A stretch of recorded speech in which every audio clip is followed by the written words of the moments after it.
गुरु महाराज के बारे में कितना भी कहा जाए कम ही होगा। गोस्वामी तुलसीदास जी महाराज रामचरितमानस में लिखते हैं, हृदय हरि हर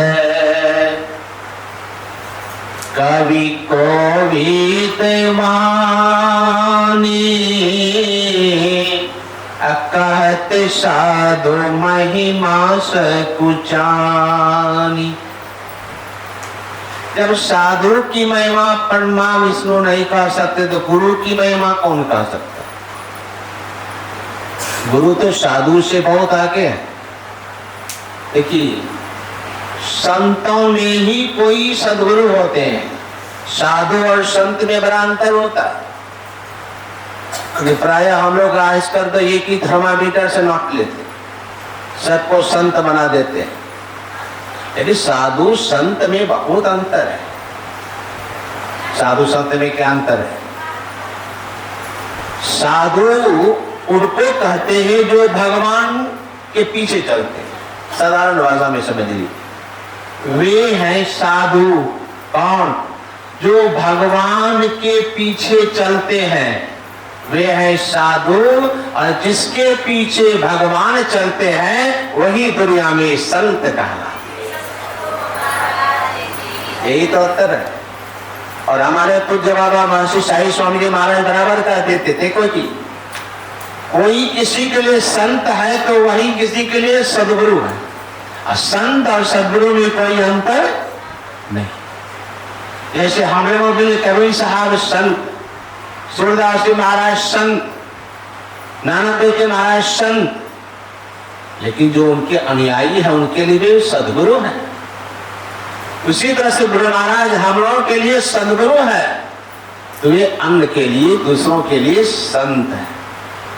तो संत और सदगुरु में कोई अंतर नहीं है, और सदगुरु तो परमात्मा के ही अवतार माने जाते हैं। साहब से सदगुरु है, सदगुरु से भाई साहब, ये परमात्मा के ही अवतार माने जाते। इसलिए हम लोग अभी गोस्वामी तुलसीदास जी महाराज रचित रामचरितमानस के पाठ में सुन रहे थे कि पंदो गुरुपत कंज कृपा सिंधु नर रूप हरि। सदगुरु जो होते हैं वो नर रूप में साक्षात हरि होते। एक बार गुरु महाराज से किसी सज्जन ने पूछा, आप ब्रह्मा को देखे हैं, आप विष्णु को देखे हैं, आप शंकर को देखे हैं? तो गुरु महाराज ने कहा मैंने देखा है। देखिए, गुरु महाराज ने कहा कि हाँ, मैंने ब्रह्मा को भी देखा है, विष्णु को भी देखा है, शंकर को भी देखा है। कैसे देखा है? कहा कि मैं ब्रह्मा विष्णु शंकर को सदगुरु के रूप में देखा है। जो सदगुरु जो होते हैं ब्रह्मा विष्णु महेश के अवतार माने जाते हैं। गुरुदेव ब्रह्मा, गुरुदेव विष्णु, गुरुदेव महेश्वरा। हमारे जो सदगुरु होते हैं, जो ब्रह्मा विष्णु महेश तीनों होते हैं, का मैंने सदगुरु के रूप में तीनों का दर्शन किया। हमारे गुरुदेव का ऐसे सदगुरु जो नररूप में साक्षात परमात्मा है, इसकी महिमा हम लोग तुच्छ आदमी क्या कर सकते। इसीलिए कहा कि सब धरती कागज करो, लेखन सब बन राय, साध समुद्र की मसी करो, गुरु गुण लिखा जाए। किसी के लिखने में ताकत नहीं जो गुरु की महिमा को लिख दे। और हम लोग तो साधारण गुरु नहीं मिले। गुरु महाराज साधारण गुरु नहीं थे। कैसे गुरु थे? समर्थ गुरु। ये गुरु बनते कैसे? हमारे गुरु महाराज गुरु कैसे बने? गुरु महाराज ने कहा, देखो गुरु बनने का क्या तरीका। गुरु महाराज की वाणी में है, गुरु कौन? ये धर्मविदर दिए गुरु महाराज हम लोग को। गुरु किसको मानना चाहिए? मुक्ति मार्ग जानते साधन करते गुरु महाराज कहते हैं कि मुक्ति का मार्ग जानता हो, साधन नहीं करता हो। मतलब साधन ध्यान, साधना करता हो। महीना 2 महीनों में एक बार बैठ गए, 10-15 दिन में कभी मौका ले रहा तो एक बार बैठ गए। साधन गुरु महाराज कहते मुक्ति का मार्ग क्या है? किसको कहते मुक्ति का मार्ग? मोक्ष में जाने का कौन रास्ता है? गुरु महाराज की वाणी में हम प्रतिदिन पाठ करते हैं क्या? मानस जाप, मानस ध्यान, दृष्टि साधन और सब योग द्वारा सर्वेश्वर की भक्ति करके अंधकार प्रकाश सब तीनों आवरण से जो पार कर जाता है वही तो मोक्ष पद को पाता है। यही है मुक्ति का मार्ग। चारों क्रिया जो करते हैं कब? नित्य। गुरु महाराज कहते मुक्ति का मार्ग जानता हो, दीक्षा ले ली है, मानस जाप, मानस ध्यान, बिंदु ध्यान, पहले तो दीर्घी क्रिया संत मत में बताई जाती है। मैंने गुरु महाराज के जीवन चरित्र में पढ़ा कि बाबा देवी साहब गुरु महाराज को सदयोग की दीक्षा दी। लेकिन गुरु महाराज से कहा कि देखो लाला, मैं तुमको सदयोग की दीक्षा तो बता दिया हूं, इसलिए की जानकारी के लिए। यही अभिनंदन का तो मेरे सामने रखा हुआ और इसमें वो लिखी हुई बात। बाबा देवी साहब ने कहा कि मैं जानकारी के लिए तुमको सदयोग की दीक्षा दे रहा हूं, लेकिन मैंने यह दृष्टि योग का अभ्यास कम 32 साल मैंने किया और मैं तुमसे चाहता हूं कि कम से कम तुम 10 साल कर तब सतयोग किया। सिर्फ जानकारी के लिए गुरु महाराज का बाबा देवी साहब ने बताया, लेकिन कार्य वाले दृष्टि योग का अभ्यास पूर्ण किए बिना सदयोग के अभ्यास करना ठीक नहीं। तो हम लोगों के संत मत में पहले 3 क्रिया बताई जाती है। तो हम लोगों को ये तीनों क्रिया गुरु महाराज ने कहा कि यदि चारों क्रिया आप सीख चुके हैं तो इन साधन को जो नित्य करता है तो क्या होता है? साधना करने वाले को कैसे जानेगी कि हम ध्यान कर रहे हैं, हमारी प्रगति हो रही है? पूज्य बाबा कहते थे जो साधना करता है उसका रास्ता कटता है। जितना देर वो बैठता है ध्यान करने उतना रास्ता उसका कट रहा है, चाहे मन लगे या ना लगे। बराबर पूज्य बाबा कहते थे कि बिना ध्यान के एक दिन भी मत नहीं भी मन लगे तो फिर भी समझो कि समय बर्बाद नहीं गया। जितना देर तुमने बैठ गया ध्यान करने के लिए समझो उतना रास्ता तुम्हारा कट गया, बर्बाद नहीं जाता है समय। साधना कर रहे हैं, प्रगति हो रही है, कैसे पता चलेगा? यदि ये विकार, क्योंकि साधना का प्रभाव तब जीवन में दिखता है जब ये विकार आप शिकार नहीं होने लगे, मतलब विकार पर आपका अधिपत्य होने लगे। काम, क्रोध, लोभ, मोह ये सब विकार से अगर आप उठने लगे, मन से ही सबसे बराबर होने लगे तो समझिएगा आप साधना में प्रगति कर रहे हैं, ध्यान भी कर रहे हैं, साधना कर रहे हैं। काम, क्रोध, लोभ में फंसे हुए भी हैं तो समझिए अभी साधन बन नहीं रहा है, आपका तो अभ्यास ही शुरू हुआ है। जैसे ध्यान में आगे बढ़ेंगे आपका विकार दबेगा, चित्त शांत होगा, मन चंचल नहीं होगा, बिल्कुल मन स्थिर होगा, गंभीरता आएगी। साधना इस साक्षात मूर्ति तो मैंने पूज्य बाबा में आप लोगों ने भी दर्शन किया। ऐसे स्थिर जोगी थे, लगते नहीं थे। बाबा को देखने के बाद ही कितने लोग देख करके ही प्रभावित हो जाते थे कि ऐसे शांत चित्त गंभीर, ये साधक का लक्षण है, ये योगी का लक्षण है और ये पहुंचे हुए महान संतों का लक्षण है। धीर होते हैं, गंभीर होते हैं। साधना करेंगे, प्रगति होगी तो विकार दबेगा। और विकार अगर और हावी होते जा रहा है तो सब ये साधना का भी कुछ भी ये इन्होंने प्रगति नहीं किया। कर रहा है, मैं कहता हूं नहीं करता होगा, लेकिन प्रगति नहीं। साधना नित्य करता है, जो गुरु महाराज ने कहा मुक्ति मार्ग जानते साधन करते नित्य, साधन करते नित्य सतचित जग में रहते, तीन दिन अधिक विराग प्रेम सत्संग सो अतिर ज्ञान समुझाय बोधते कुबुद्धि को हरते, संशय दूर बहाय संत मत स्थिर करते, मैं ही ये गुण धर जोई गुरु सोई सत चित मुक्ति मार्ग जानते साधन करते नित्य। ऐसे गुरु महाराज ने कहा कि आप गुरु मान सकते हैं। ये थर्मामीटर में अगर ये टेम्परेचर आ रहा है, अगर ये सारा चीज उसमें दिखाई पड़े तो समझिए गुरु बनने के लायक है, नहीं तो फिर अगर बना भी लिए है तो गुरु महाराज ने कहा तब अगर ये गुण नहीं दिखे तो उसको त्याग।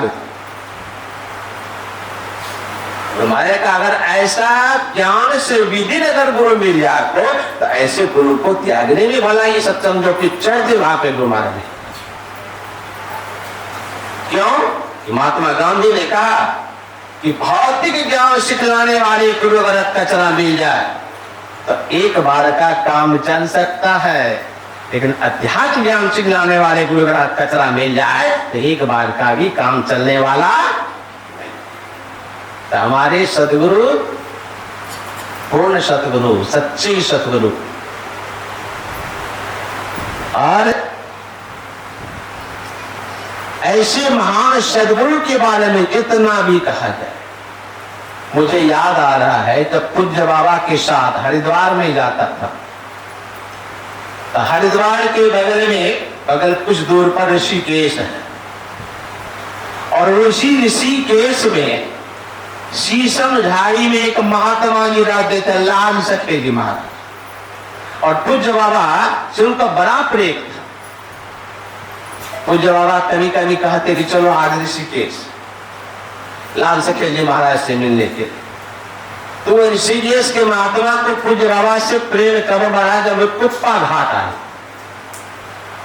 और यह घटना किसी अभिनंदन ग्रंथ में। देखिए ये पुराने वाले जो अभिनंदन ग्रंथ मेरे पास में है, मैंने इसको पढ़ा है बहुत। इसमें बहुत गुरु महाराज के समय में जो लिखा हुआ है, गुरु महाराज ने इसको संपुष्ट किया, बहुत सारी बातें हैं इसमें।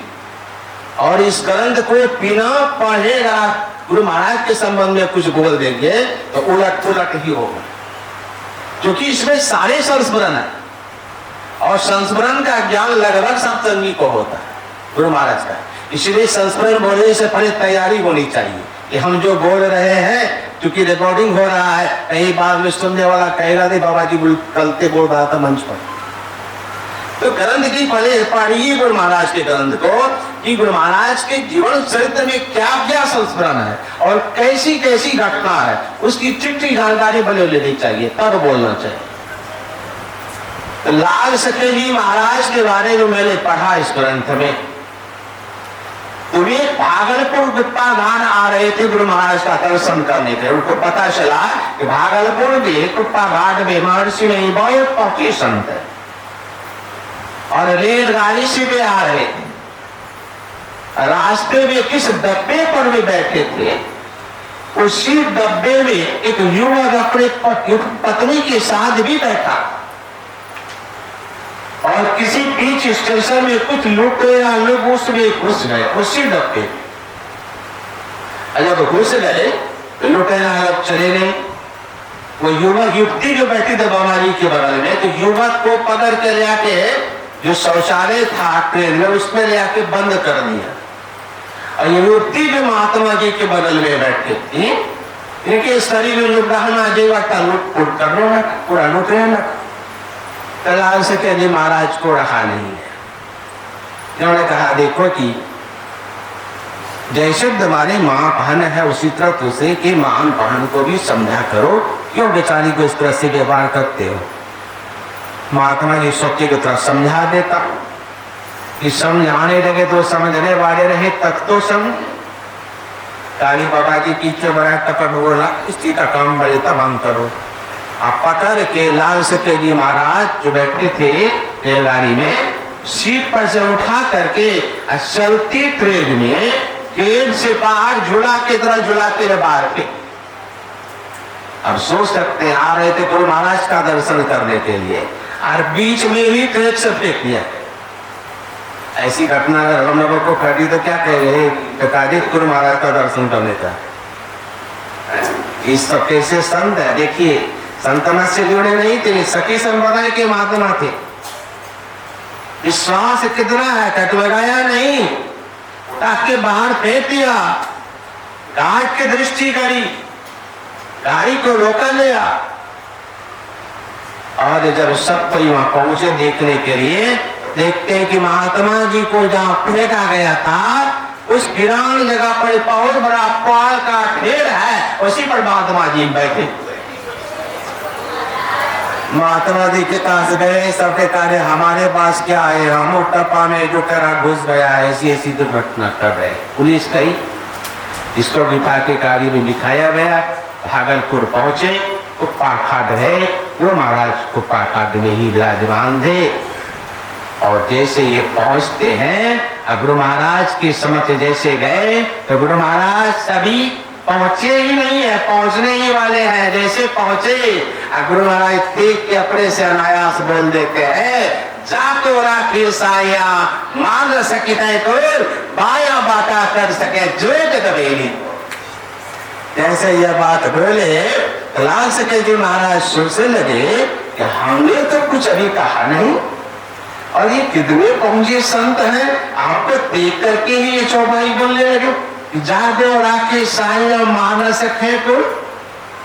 बहुत पहुंचे हुए संत हैं। अब हमको समझ में आ रहा है जब रेलगाड़ी से बैठे वे हमको बाहर निकाल के फेंका गया, तो जब मैं गिरा तो मैं तो ये शुद्ध रहा था कि बगैर तन पर पत्थर होगा मेरा, तो मैं राम नाम सती होगा। लेकिन वहां जो पूरा पाल का ढेर था, अब हमको पता चला यही महान संतों का ही चमत्कार है। हमारी किरणें से पहले वहां पाल की व्यवस्था कर दी और तक हमें चोट तक नहीं आई, कहीं खरोच तक नहीं आया, थोड़ा सा दर्द हुआ। मैंने पढ़ा मिलने तो गुरु महाराज ने कहा इसको गर्म पानी से सेक कर दीजिए। तो ऐसे हमारे गुरु महाराज देव दूर के दृश्य को भी देख लेते, कैसे देख लेते। हम लोग गुरु महाराज जी ने बताए मानस ध्यान दृष्टि योग की साधना, दृष्टि योग साधना में जो कुशल हो जाते हैं उसको दूर दृष्टि। वो समित लिखा है कि तलन मोह तम सो सुप्रकाशु बड़े भागपुर आवई। वे बड़भागी है जिसको अंदर भी प्रकाश का दर्शन हो जाता है। कब? जब दृष्टि की धार कोई एक करे तो प्रकाश का दर्शन होगा। तो क्या होगा?